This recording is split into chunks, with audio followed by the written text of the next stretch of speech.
like, Yeah, I mean, well, I can speak from my own experience. For me, I started just by playing it. And my oldest brother was a big soccer player as well. My other two played soccer, but not as seriously. But so I started playing it because my other siblings were into it, and so I started it from a young age, and I loved playing, right? But what really made me like crazy about the sport was when I started watching the sport, right? Like when you see, as much as there's other great sports in this country that kind of dominate this specific country, like the NBA, the NFL. Those are like the top ones, right? That all the kids love it. Um, but I really just think there's nothing else, no other sport in the world, whether here or anywhere else, that compares to the culture that is behind soccer, like or football, whatever you wanna call it. Like it's a global sport. It brings people together in so many different ways. When you watch the World Cup, there's just no other event of any sort that compares to that kind of like passion, the culture from all these different countries around the world all coming together. Like a big one for me was the 2010 World Cup when it was in South Africa. Like just all the different culture at that World Cup, the music that was coming out, the pre-tournament like ceremony was just like amazing, and then like the fans are just crazy. You have fans traveling all across the world to come watch their teams painted in all these different, like grown men painted like green and whatever color their country is. Like it's just exactly. There's nothing like it. So for me also, I would say what helped me also get even more into it was when I finally had a team. Before I was just like watching whatever games that I could, whenever, but a lot of these kids, I'd be like, "Who's your favorite team? Who's your favorite player?" And they don't have an answer. And it's like when you have that makes a big difference. You look forward to watching them play at the weekend. It's what got me interested in mentioning that it was a player. Like I could tell you what I was doing when I turned on the TV and I watched Ronaldo do 50 stepovers and 30 scissors, and I was like, "What is that?" And where did he go? In that play, where did he go in that? It doesn't matter where he went. He did 15 step overs and didn't go anywhere. It brought a joy in my heart that I was like, yeah, like I just it's. I mean, he was showboating at the time, obviously, but like, you know who he turned out to be, but it was just that joy. I was like, wow, like that is so cool. Or when I watched Ronaldinho do like a little snake, it's just little tricks and flicks that just like bring a kind of joy to you. It's like, okay, like when this guy plays, I want to watch every single one. So I feel like it's just finding that player for them, or finding that team. Yeah, for me, it was the team that really like made me fall in love was before, not even a club team, but the national team, the Spanish national team. Like, and it's funny because you know how my style of play is, and I'm more of a dribbler. I like to take people on, dribble and stuff like that. But when I watch the sport, I prefer watching the teams that pass 1-2, quick touches, quick interchanges. So I have a different style that I like versus the way that I play it. But I watched that Spain team 2008 win the Euros, 2010 win the World Cup, 2012 win the Euros, and I was like, the way they played, where all of them were so technical, so intelligent, the way they combined, it was just like, I've never seen any sport, any team like that, where it's just like they are on a different level of understanding, and the game was like, in my opinion, it was like art to watch. It's just like, wow, this is just easy. It's so easy on the eye to watch that. So that team maybe just that team basically shaped my whole philosophy of the game, like the way I try to get my teams to play. It's just that quick interchanges, but the most important quality, and people ask me this a lot, like what's the most important quality of a good player, like that's gonna make someone reach the top level. And I want to and we'll get into this topic another time in more detail, but I want to quickly on this first episode make it clear my opinion.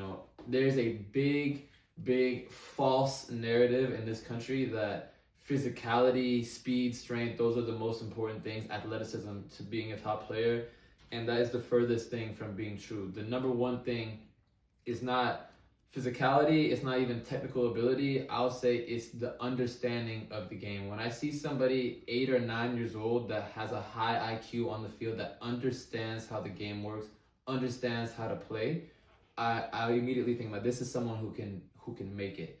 I've seen a lot of technically skilled players that lack the understanding of how to use that. I've seen a lot of athletic players that just depend on their athleticism, and they're able to dominate at 10 years old, 11 years old, and then they fall off once everybody else catches up to them. it's the high IQ players, and I can say that Spain team, a lot of the great teams that you think of, and it's not just one style. I mean, you have Spain, Barcelona, Man City that are more the possession style. You could do the United teams or the Real Madrid teams with Cristiano and Bale and Benzema, all them. Whatever style of play you want to look at, those players have an understanding of the game. They know how to combine. They know how to work together in any system, and get results and play proper football. So, yeah, that's always my number one quality.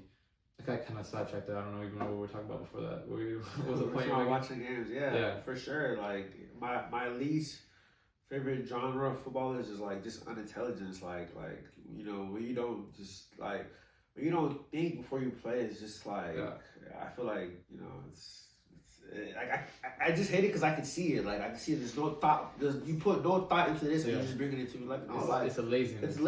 It's lazy. So, but yeah, I feel like that's why we feel like watching the games will show you what the top level players at your position are doing, and sometimes you can even watch the games and you can be like, wait, why did he do that? He should have done this. Yeah, like, and that teaches you even more. Because at the end of the day, we're all humans. We can make mistakes. So even the pros. Even the pros make mistakes. Like that's why I tell my kids, I have a quote for them. Like good action, bad action. You always have a next action. Like it doesn't matter if you do something good or something bad. Like you have something else to do. So relying on like feeling sorry for yourself, like I just messed up. Like that's not gonna help you.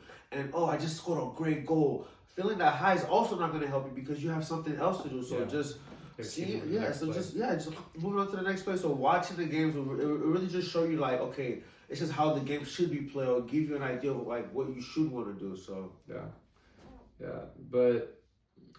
Anyway, so to kind of wrap things up, so I think as a player, I mean, there's two sides of it. There's one, you should, if you love the game, you should just want to watch the games because it's enjoyable. You can become more part of this culture, a part of this worldwide sport that people all around the world, go out, pay money to watch these games and be a part of these clubs and these fan bases.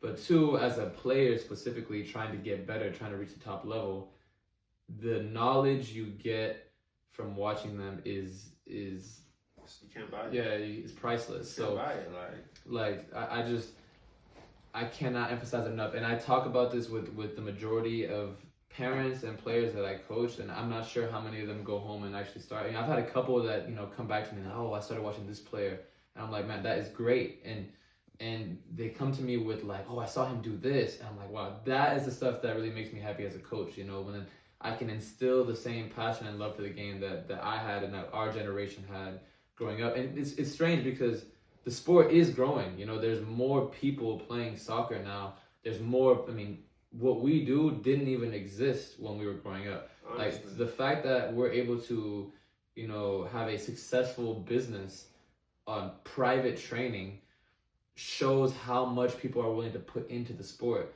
And so this is just another step that you don't even have to spend money on. Well, I guess the streaming services. I mean, honestly, and like to what he said, I feel like just doing the drills and like us giving them drills helps them, but a lot of what will help them is like the knowledge, like because you can't buy his experience that he's played in Division 1 soccer, or his experience that he's gone overseas in Sweden and like played an experience. Like he's played at a good level.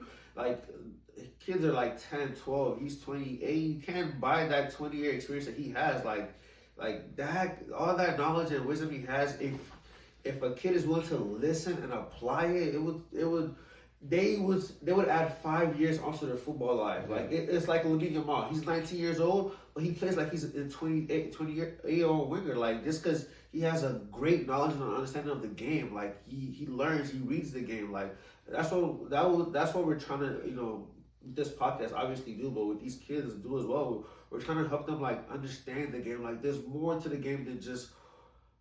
How do I say it? Like, there's more to the game than just this drills and everything you do. Like, we want you to like express yourself. Like how you play is how you are as a person. Like, I could tell a lot as a person like how to play on the field. Like, so just. Yeah. And just to kind of build off that, I mean, you said this the other day in one of the sessions. Like, we were doing a drill, and you know how during the drills when I see them doing little details wrong and I want to fix little things, I'll stop them and I'll correct them. I say, no, you gotta do it like this. You gotta do it like this.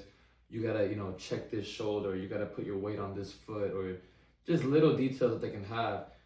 And what's funny is whenever I'm explaining the drill the first time, just telling them what they need to do, they all listen. But a lot of times when I give them those little pieces of information, the little details, which in my opinion is the most important part. It's more important than the drill. It's the details about how the things work. Yeah. And that's the part where why it works, exactly. And that's the part where they'll kind of switch off sometimes. It's like, why are y'all switching off now? This is what you should be here for. And that comes from experience, like you said. Like, I've been through it. I've been that age playing the sport and gotten to the next level, and then gotten to the next level after that. And along the way, you learn things. Like, you also said something the other day. It was like the main way to improve is just experience. Like, yes, as you grow, you get stronger, you get faster. I mean, as you train, you get more technical. You might get a cleaner touch and a better shot. But the best way to learn is just time and experience in the game, because you just learn things every time you play. Like, wow, I shouldn't have done that, or I should have done this. We have been through that, so we have that knowledge now. So this is less towards the parents and more towards the kids. When you're in the sessions, right?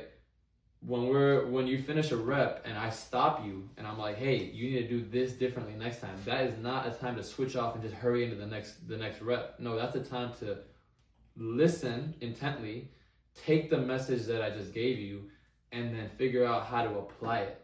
And try to figure out also in your own mind, why is he asking me to do this? Why does this make it more effective? And if you have questions, ask questions. Like, I mean, for the most part, I love kids asking questions. Like, that shows me that, one, you're actually listening, because you can't have a question about what I said, like a specific question about what I said, if you didn't hear the question. So it shows me that you're listening, and two, it shows me that you're interested in, really perfecting it. Okay, yes, I'll do what you said, but why? Why are you asking me to do that? What does it make different?